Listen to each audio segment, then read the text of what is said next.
And what he says, when he says the Father is greater than I, here's how I want to answer that.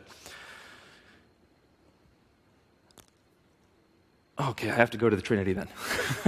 I have to go to the Trinity. All right, make sure you have a good definition of the Trinity.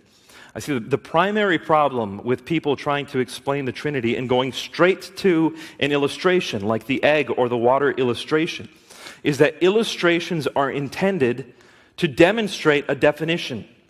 So if you skip right over the definition and go straight to the illustration, you're going to confuse people. So we need to have a definition for the Trinity. Are you still with me, by the way? Okay, good. I know it's hot in here. There's a lot of people in here, the oxygen levels and such.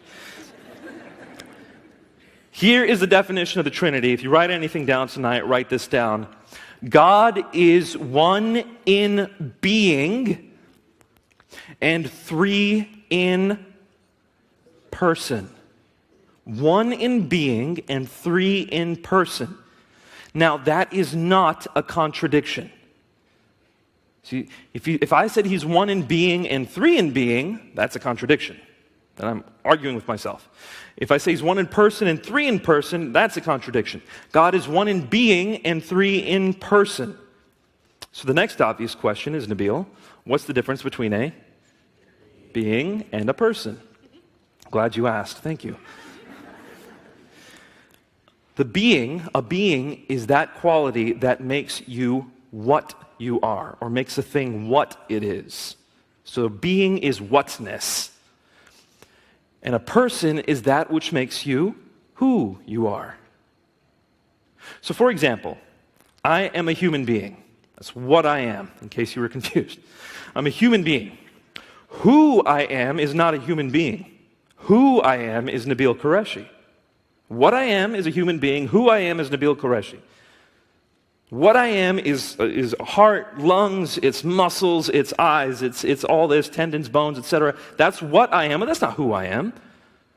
Who I am is a kind, loving, caring, compassionate person. As my wife would tell you immediately. Who I am is very different from what I am. Humans happen to be one being and one person. That's what humans are. One being, one person. God is different. God is one being. Yahweh is what we call God. But he's three persons. Father, Son, and Spirit.